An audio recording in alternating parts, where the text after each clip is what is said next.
নমস্কার বন্ধুরা, আমি রণদীপ। হিস্ট্রি দর্পণ এডুকেশনাল চ্যানেলে তোমাদের সকলকে আবারও স্বাগত।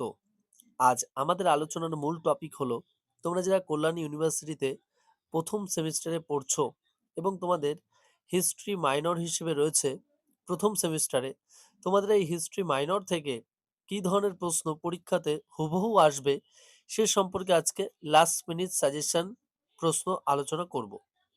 অর্থাৎ আমি এর পূর্বেই তোমাদের কী ধরনের প্রশ্ন হিস্ট্রি মাইনর থেকে পড়তে হবে তার একটা ভিডিও দিয়েছিলাম এবং বলেই দিয়েছিলাম যে তোমাদের পরীক্ষার ঠিক আগে আমি লাস্ট মিনিট সাজেশন কিছু প্রশ্ন আলোচনা করব এবং যে প্রশ্নগুলো থেকে হুবহু পরীক্ষায় তোমাদের আসবে। এবং এর পাশাপাশি তোমাদের এটাও বলেছিলাম, তোমরা অনেকে আস্ক করেছিলে যে কিভাবে পিডিএফ নেবে, তাদের উদ্দেশ্যে বলছি, তোমরা অবশ্যই স্ক্রিনে দেওয়া নম্বর ভিডিও শুরুর পূর্বে অথবা ডেসক্রিপশনে দেওয়া নম্বরের মাধ্যমে তোমরা কিন্তু পিডিএফটা সংগ্রহ করতে পারো। একদম স্বল্প মূল্যে 100% কমন সহকারে আমরা পিডিএফ দিচ্ছি এবং এর বাইরে একটা প্রশ্নও আসবে না। তোমরা পরীক্ষা দিয়ে এসে অবশ্যই সকলে জানিয়েছো, যারা নিয়েছিলে পঞ্চম সেমিস্টারের পরীক্ষা দিয়ে এসছো এবং যারা থার্ড সেমিস্টার পরীক্ষা দেবে তারা এখনো অনেকে পিডিএফ সংগ্রহ করনি, তারাও করে নিও। এবং তোমরা যারা প্রথম সেমিস্টারে পড়ছো তোমরা অনেকেই পিডিএফ সংগ্রহ করা শুরু করেছো, তোমরা অনেকেই বলছিলে যে লাস্ট মিনিট সাজেশনটা কবে দেবে। তোমাদের জন্য এই লাস্ট মিনিট সাজেশনটা আমরা আলোচনা করে দিচ্ছি। পরীক্ষা কিন্তু এখনো তোমাদের হাতের সময় রয়েছে, তাই আমরা অনেকটা আগেই তোমাদের এই লাস্ট মিনিট সাজেশনটা দিয়ে দিচ্ছি যাতে তোমরা খুব ভালোভাবে উপকৃত হতে পারো। তাহলে চলো শুরু করা যাক। তবে তার আগে একটু বলি, তোমরা যারা চ্যানেলে নতুন আছো অবশ্যই চ্যানেলটিকে সাবস্ক্রাইব করে নোটিফিকেশন অন করে রেখো, আর বন্ধু বান্ধবদের মাঝেও শেয়ার করতে কিন্তু একদম ভুলো না। তাহলে চলো শুরু করা যাক। আজকের প্রথম যে প্রশ্ন, তোমাদের history minor Kalyani university under যে বিভিন্ন কলেজগুলো রয়েছে সেখান থেকে হিস্ট্রি মাইনরের প্রথম সেমিস্টারে কি ধরনের প্রশ্ন থাকবে, চলো শুরু করা যাক।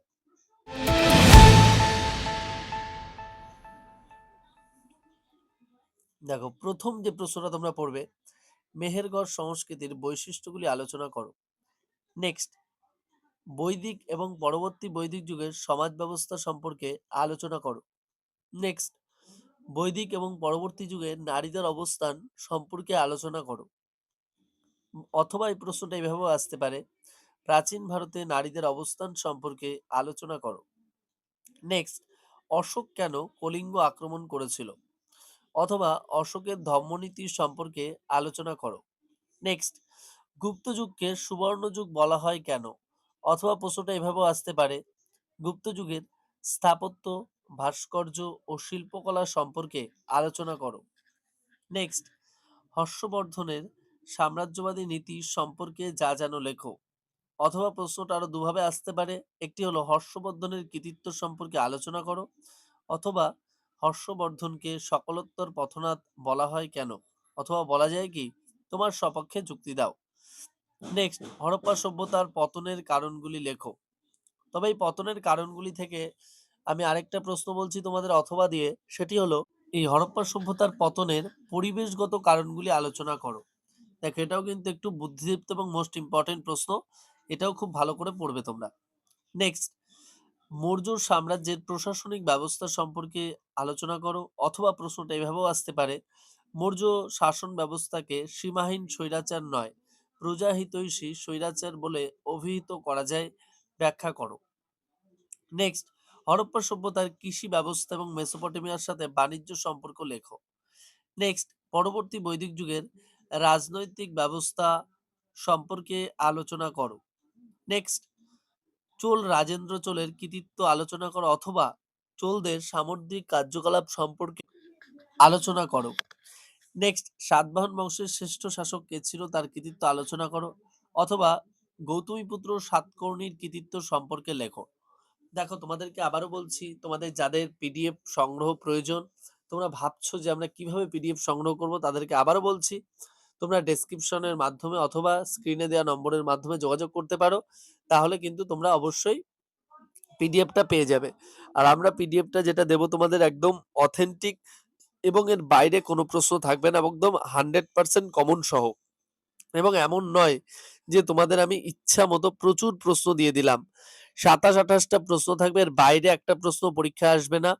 একদম ইচ্ছা করে প্রচুর প্রশ্ন দিয়ে তোমাদেরকে বিভ্রান্ত করার কোনো চেষ্টা করা হয়নি। শুধুমাত্র যেগুলো পরীক্ষায় আসবে সেই একদম অল্প পরিমাণ প্রশ্নই কিন্তু তোমাদের দেয়া হয়েছে। ঠিক আছে? চলো তারপরে নেক্সট প্রশ্নটা আলোচনা করি। নেক্সট হলো পাল রাজাদের শিল্প স্থাপত্য সম্পর্কে আলোচনা করো। নেক্সট নব্যপ্রস্তর যুগের বিপ্লব সম্পর্কে আলোচনা করো। নেক্সট গান্ধার শিল্পকলা সম্পর্কে লেখো।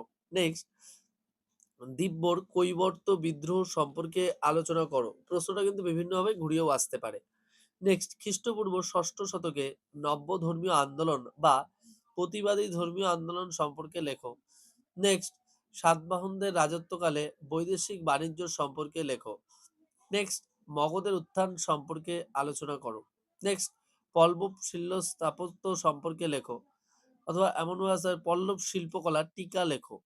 নেক্সট ষোড়শ মহাজন পদ কি, টিকা লেখো। অথবা প্রশ্নটা এভাবেও আসতে পারে খ্রিস্টপূর্ব ষষ্ঠ শতকে উত্তর ভারতের ষোড়শ মহাজন পদ সম্পর্কে আলোচনা করো। নেক্সট প্রাচীন ভারতের ইতিহাস রচনায় প্রত্নতাত্ত্বিক উপাদানের গুরুত্ব লেখো। দেখো এক্ষেত্রে প্রত্নতাত্ত্বিক উপাদানের গুরুত্ব বলতে লিপি, মুদ্রা, সাহিত্য, এই বিভিন্ন কিছু কিন্তু তোমরা লিখতে পারবে। নেক্সট বৈদিক সাহিত্য সম্পর্কে আলোচনা করো। নেক্সট ভারতে কুষাণ যুগের সাংস্কৃতিক গুরুত্ব, বা প্রশ্নটা এভাবেও তোমরা তৈরি করে রাখতে পারো যেটা আমরা দিয়েছি, যে কনিষ্কের অবদান সম্পর্কে আলোচনা করো। নেক্সট হরপ্পার ধর্মীয় এবং সামাজিক জীবন সম্পর্কে আলোচনা করো। নেক্সট বৌদ্ধ ও জৈন ধর্মের মধ্যে বৈসাদৃশ্য আলোচনা করো। নেক্সট গুপ্ত যুগে অগ্রহার ব্যবস্থা সম্পর্কে লেখো। নেক্সট হরপ্পার নগর পরিকল্পনা সম্পর্কে আলোচনা করো। নেক্সট প্রাচীন ভারতে গিল্ড ব্যবস্থা সম্পর্কে আলোচনা করো। দেখো যে প্রশ্নগুলো আলোচনা করলাম এই লাস্ট মিনিট সাজেশনে তোমাদের কল্যাণ ইউনিভার্সিটির অধীনস্থ বিভিন্ন কলেজগুলোর প্রথম সেমিস্টার হিস্ট্রি মাইনর এর বাইরে তোমাদের কোনো প্রশ্ন আসবে না, আমি আবার বলছি। আর তোমরা এখনো যারা ভাবছো যে পিডিএফটা কিভাবে সংগ্রহ করব, অনেকেই মেসেজ করছো, তাদেরকে আবারও বলছি যে তোমরা অবশ্যই স্ক্রিনে দেওয়া নম্বর অথবা ডেসক্রিপশনে দেওয়া নম্বরের মাধ্যমে তোমরা যোগাযোগ করতে পারো। তোমরা অনেকেই কমেন্টের মাধ্যমে জিজ্ঞেস করার চেষ্টা করছো, তোমাদেরকে আবারও তাই বলে দিচ্ছি আমি বারবার করে। আর তোমরা চ্যানেলে যারা নতুন আছো অবশ্যই কিন্তু চ্যানেলটিকে সাবস্ক্রাইব করে নোটিফিকেশন অন করে রাখবে তোমাদের সুবিধার্থে, এবং বন্ধু বান্ধবদের মাঝে কিন্তু শেয়ার করতে একটুও ভুলো না। আর আমি পরবর্তী ভিডিওগুলোতে চেষ্টা করছি তোমাদের last minute suggestion history major, history SSC paper অর্থাৎ স্কিল এনহ্যান্সমেন্ট কোর্স, রাষ্ট্রবিজ্ঞান মাইনর পেপার এবং বেঙ্গলি মাইনর পেপার যে ফার্স্ট সেমিস্টার, এগুলো সবগুলোর লাস্ট মিনিট সাজেশনটা আমি দেব। আর এটুকু বলে রাখছি তোমরা আর যেই করো এই লাস্ট মিনিট সাজেশনটা কেউ কিন্তু মিস করো না, কেননা এই লাস্ট মিনিট সাজেশন থেকেই কিন্তু তোমাদের পরীক্ষায় হুবহু প্রশ্ন কমন আসবে, এর বাইরে কিন্তু কোনো প্রশ্ন আসবে না। আর তোমরা এখনো ভাবছো যারা কমেন্টের মাধ্যমে বলছো, আমি আবারও বলছি যে কিভাবে পিডিএফ নেব, তাদেরকে বলছি তোমরা স্ক্রিনে দেওয়া নম্বর অথবা ডেসক্রিপশনে দেওয়া নম্বরের মাধ্যমে অবশ্যই পিডিএফটা সংগ্রহ করে নাও তোমাদের সুবিধার্থে, এবং পরীক্ষাটাও খুব ভালো হবে তোমাদের। আর তোমরা যারা পিডিএফ ইতিমধ্যেই সংগ্রহ করে ফেলেছো, তোমাদেরকে আমাদের পরিবারের পক্ষ থেকে অসংখ্য ধন্যবাদ, হিস্ট্রি দর্পণ পরিবারের পক্ষ থেকে। আর তোমাদের সাথে আমি পরবর্তী ভিডিওতে নিয়ে আসছি তোমাদের লাস্ট মিনিট সাজেশনের গুরুত্বপূর্ণ একদম যে সাবজেক্টগুলো আর রয়েছে, আমি আলোচনা করলাম একটু আগে বললাম, তা সেগুলোই কিন্তু আমি আলোচনা করব। আর কেউ কিন্তু মিস করবে না। আর দেখা হচ্ছে তাহলে পরবর্তী ভিডিওতে। সকলে ভালো থাকবে, সুস্থ থাকবে। ভিডিওটি সম্পূর্ণ দেখার জন্য তোমাদের সকলকে অসংখ্য ধন্যবাদ। আর অবশ্যই কিন্তু সাবস্ক্রাইব করতে ভুলো না এবং নোটিফিকেশনটাও অন করে রেখো।